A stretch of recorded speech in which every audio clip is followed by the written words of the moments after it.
बहुत हो गया। तुम्हारे पापों का घड़ा भर चुका है। अब मैं आज और इसी क्षण तुम्हें और तुम्हारे कौरव भाइयों के भार से इस धरती को मुक्त करा दूंगा।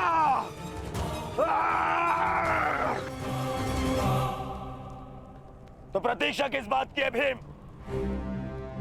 आ जाओ। तुम्हारे लिए तो मुझे शस्त्र उठाने की भी आवश्यकता नहीं है।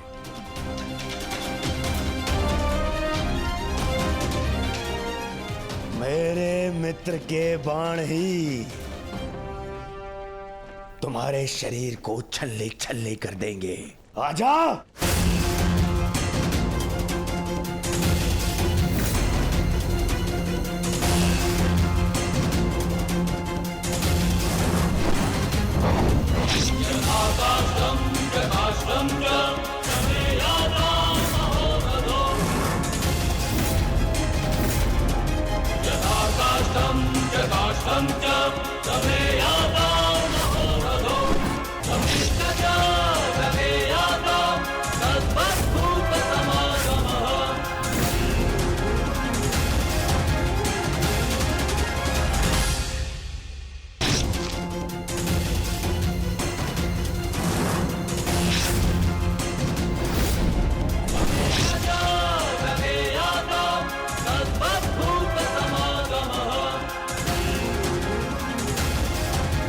क्या हुआ अंगराज? कहां चला गया तुम्हारे बाणों का तेज? इससे अधिक पीड़ा तो मुझे कांटे दे देते।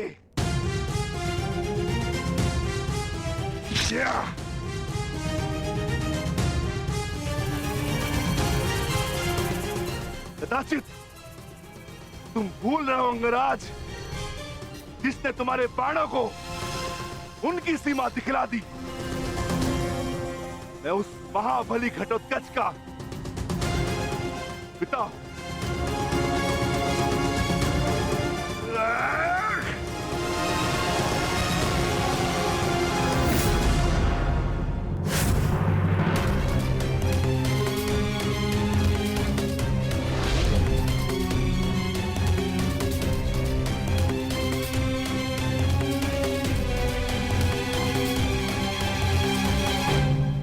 रुक जाओ कौन?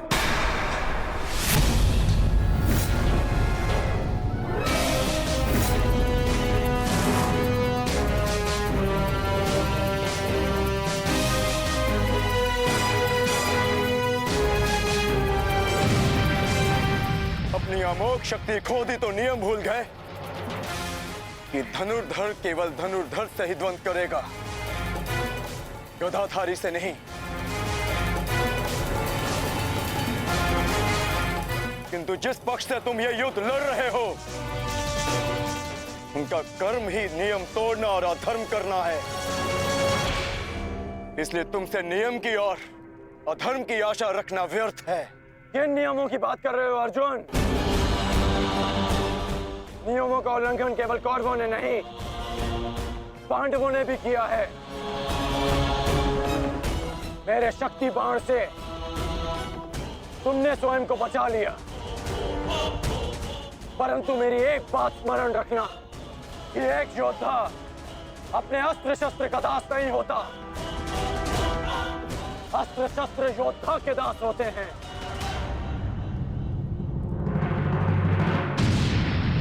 तुम्हें परास्त करने के लिए मुझे किसी कवच और शक्ति की आवश्यकता नहीं है अर्जुन। उसके लिए मेरा कौशल ही पर्याप्त है।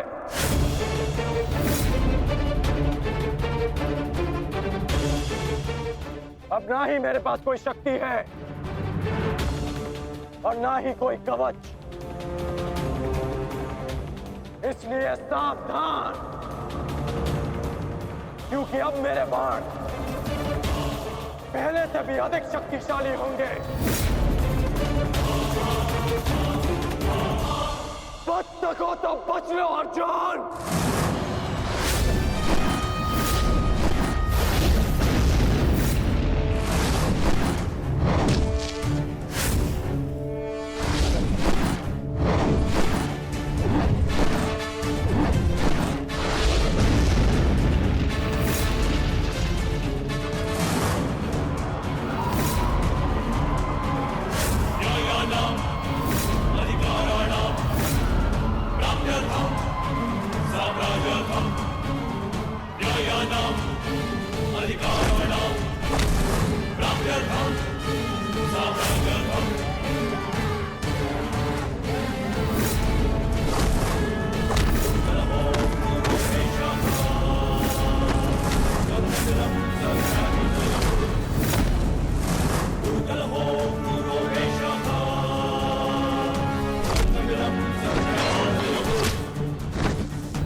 मैं तुम्हें अब जीवित नहीं छोड़ूंगा।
रुक जाओ भीम। प्रतिक्रमण।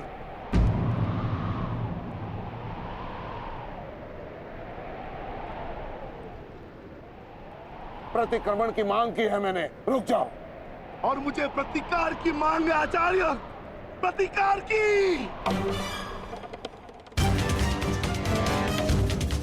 अपने पुत्र के प्राणों पर बनाई तो प्रतिक्रमण चाह रहे हो? नहीं भीम, मेरी मंशा केवल और केवल सभी योद्धाओं को एक प्रहर का विराम देने की है।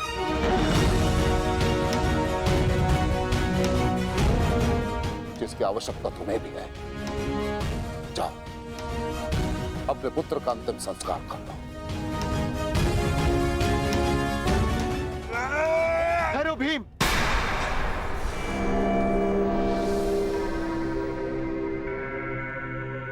हम में और कौरवों में अंतर है भीम। गुरु द्रोण ने प्रतिक्रमण की मांग की है और हमें उनकी इस मांग का सम्मान करना होगा।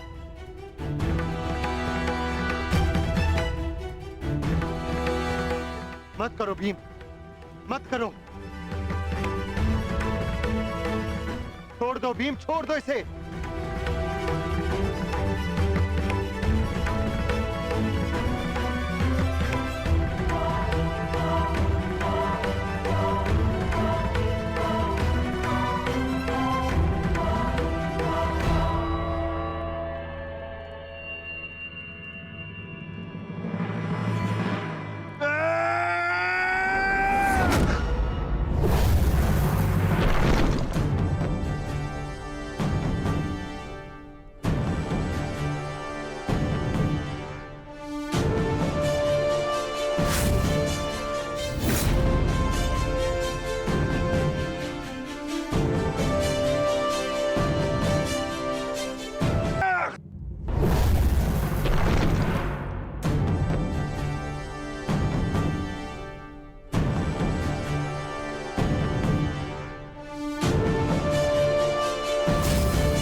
अश्वत्थामा, तुम ठीक तो हो पुत्र? पिताश्री,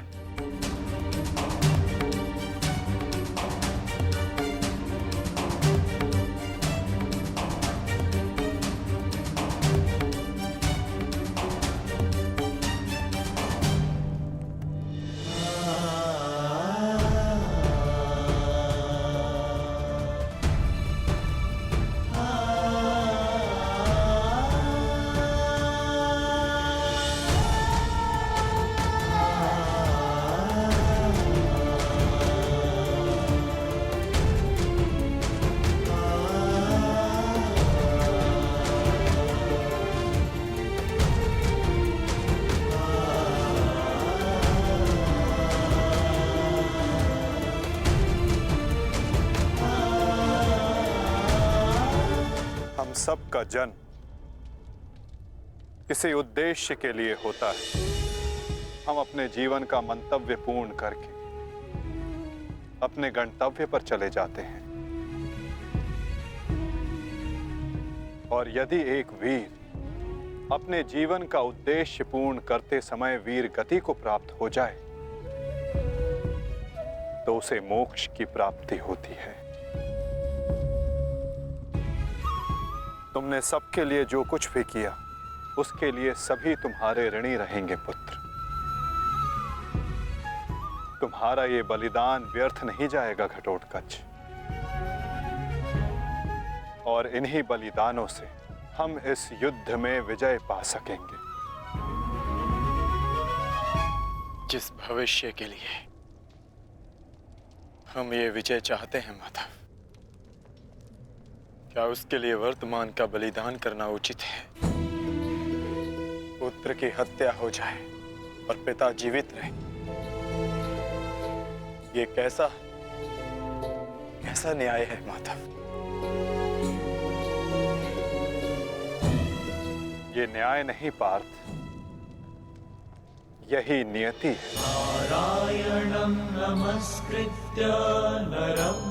धर्म स्थापना के लिए जिनका बलिदान आवश्यक है उन्हें अपना बलिदान देना होगा पार्थ, और जिनका जीवन आवश्यक है उन्हें संघर्षों का और दुखों का भार उठाकर अपना जीवन जीना होगा।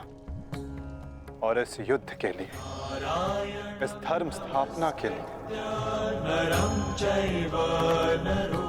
तुम्हारा जीवन आवश्यक था। और घटोत्कच का बलिदान।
बहुत हो गया प्रतिक्रमण, अब प्रतिकार होगा। प्रतिकार होगा विकोदर, और वो भी उचित स्थान पर। और अब हमारा लक्ष्य होगा कौरव सेनापति द्रोण।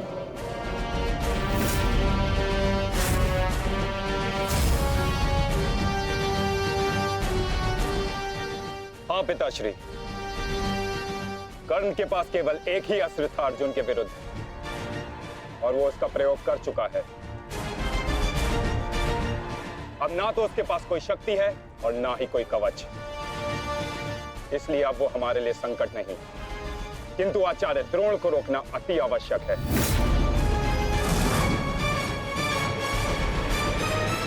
उन्होंने आज भी हमारी सेना को बहुत भारी क्षति पहुंचाई है। अब द्रोण का वध आवश्यक है।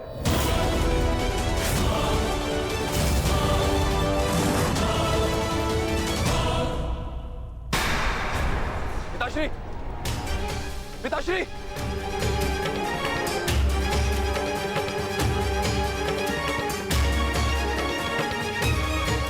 मैं कायरों की भांति युद्ध भूमि छोड़कर नहीं जाऊंगा।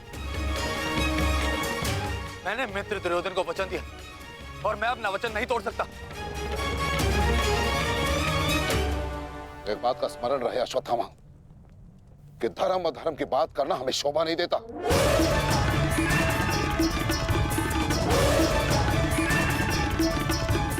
स्मरण है तुम्हें युद्ध भूमि में क्या हुआ? भीम तुम्हारा वध करने वाला था पुत्र। उसने यदि आज नहीं किया तो कल अवश्य कर देगा। मेरे पास तुम्हारे मृत्यु देखने का साहस नहीं है, उतनी शक्ति नहीं है मेरे पास, उतनी शक्ति नहीं है मेरे पास पुत्र। यदि तुम चाहते हो कि मैं यह युद्ध लड़ूं, तो तुम्हें युद्ध भूमि का त्याग देना होगा।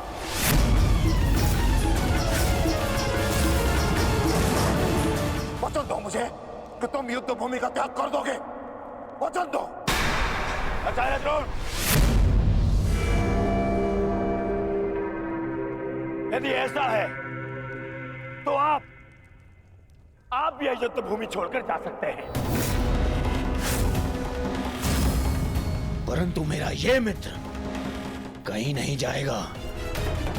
वैसे भी आप हमारे सेनापति हैं ना। सेनापति होने के पश्चात भी आप उन विपक्षियों का कुछ कर नहीं पाए, क्योंकि वो विपक्षी आपके प्रिय शिष्य हैं, इसलिए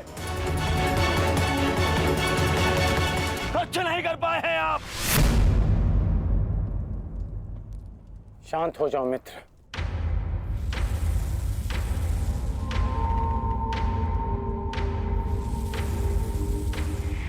मित्र दुर्योधन सत्य कह रहे हैं।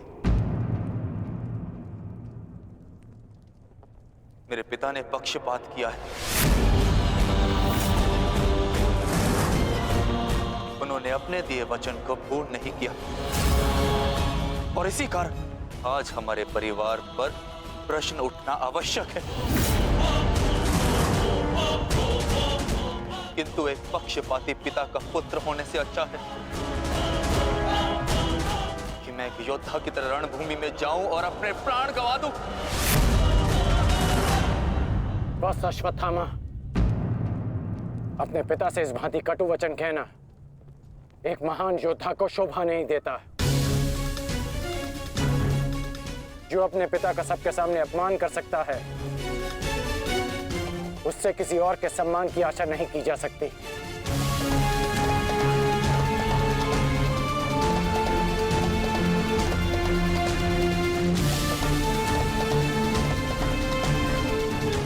क्षमा कर दीजिए पिताश्री, परंतु मैं इस युद्ध भूमि को छोड़कर कहीं नहीं जाऊंगा।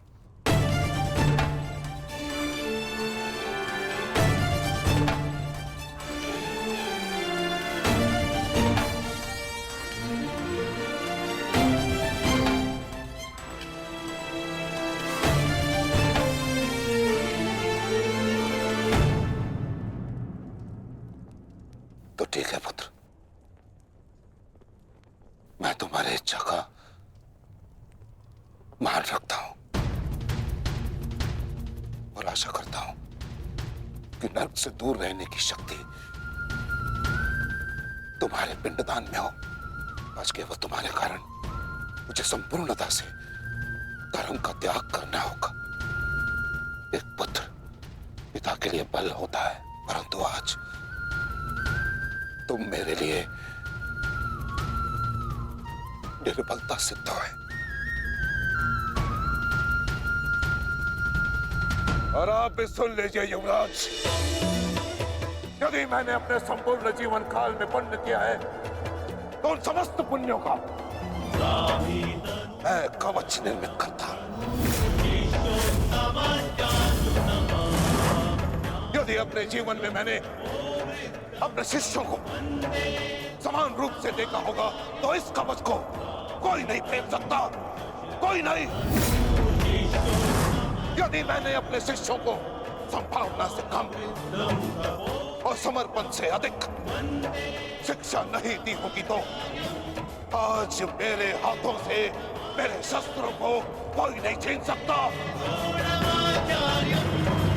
इसलिए मैं भारद्वाज पुत्र द्रोण प्रण लेता हूं कि इस कुरुक्षेत्र में जो योद्धा मेरे समक्ष आएगा मैं उसका वध कर दूंगा।